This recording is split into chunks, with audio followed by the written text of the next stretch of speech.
porque, além da distância física, geográfica do norte para o sul do país, o Brasil é um país muito grande, dimensões territoriais muito grandes, mas o que você acha que nós acabamos nos distanciando muito do sul e sudeste? Por que houve isso? Esse distanciamento cultural, até hoje causa espanto, né? Claro. A nossa história, a nossa cultura, para essas pessoas que moram no sul e sudeste do país. Primeiro, nós levamos muito tempo para nos recuperar do golpe, da cabanagem e do massacre que nós sofremos. Imagine uma região que perde 40% da população, né? Então nós levamos 100 anos. Só depois da metade do século XX para frente é que a Amazônia começa a ter um papel político. Não estou dizendo em solidariedade, interesse para a preservação da Amazônia, mas um papel político de peso, né, em Brasília, né, com os nossos representantes para o bem e para o mal, eleitos aqui na região e que participavam do jogo político. Mas você acha que em algum momento o governo federal, o governo central pensou na Amazônia, instituiu, criou, pensou, elaborou um projeto para a região? Não, eu lamento dizer que o tratamento do governo federal continua sendo igual do Brasil imperial. Há um tratamento neocolonialista em relação à nossa região. Aqui eles acham que nós não temos densidade intelectual para discutir os problemas nossos.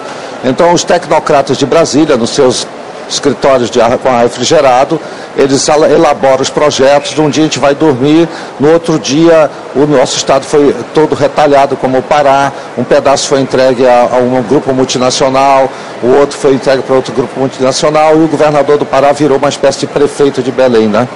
E a mesma coisa lá no Amazonas, isso continua, não é?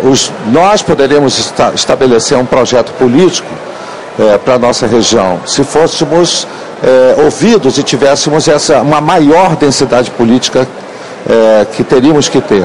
Bom, hoje também começa a modificar um pouco. Manaus, por exemplo, nos últimos 5 anos, tem batido São Paulo em termos de produção industrial. Ela hoje chegou a representar, está entre as 5 cidades de maior orçamento municipal do Brasil. Manaus é mais rica que Porto Alegre, você pode imaginar um negócio desse? É claro que a qualidade de vida não se compara com Porto Alegre, mas se tivermos uma política republicana, chegaremos a ter uma qualidade de vida de Porto Alegre. Agora, com isso traz responsabilidades políticas e presença política, entende? Um estado do peso do Amazonas, um estado do Pará na área de mineração, não é? O Acre, que também teve uma revolução política, lá os governos do Partido dos Trabalhadores transformou o estado do Acre, pôs no século XX, agora precisa pôr no século XXI. Já foi um esforço tirar do século XVII e pôr no século XX, não é? Toda a Amazônia precisa, hoje nós temos no século XVII ainda Amapá, nós ainda temos o estado de Roraima, o estado de Rondônia, ainda estão no século XVII pasto das piores oligarquias, aliás, nem oligarquia, é cleptocracia mesmo, né?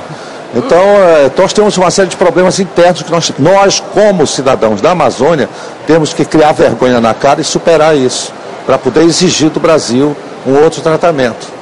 Márcio, o que, na tua opinião, além de as duas cidades, Manaus e Belém, serem capitais de estados do norte do país, onde é que as semelhanças, onde estão as semelhanças entre essas duas cidades, Manaus e Belém? Onde é que você pode ver isso, se há semelhanças entre elas? A cultura, o étnico é o mesmo. As duas cidades têm tradições cosmopolitas, são cidades compostas por migrantes, são cidades têm uma história muito generosa de acolhimento, as duas cidades, Manaus e Belém, e tem uma saudável rivalidade, né, que tem ajudado a região a avançar, um querendo ser melhor do que o outro, de uma boa forma.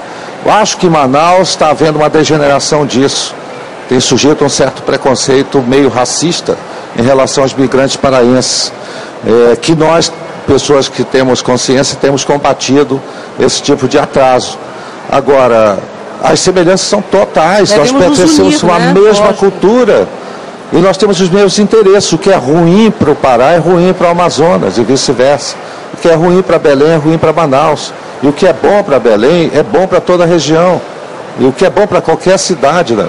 A melhora que ocorreu no Acre influencia nós, influencia o Amazonas, o Pará, entende?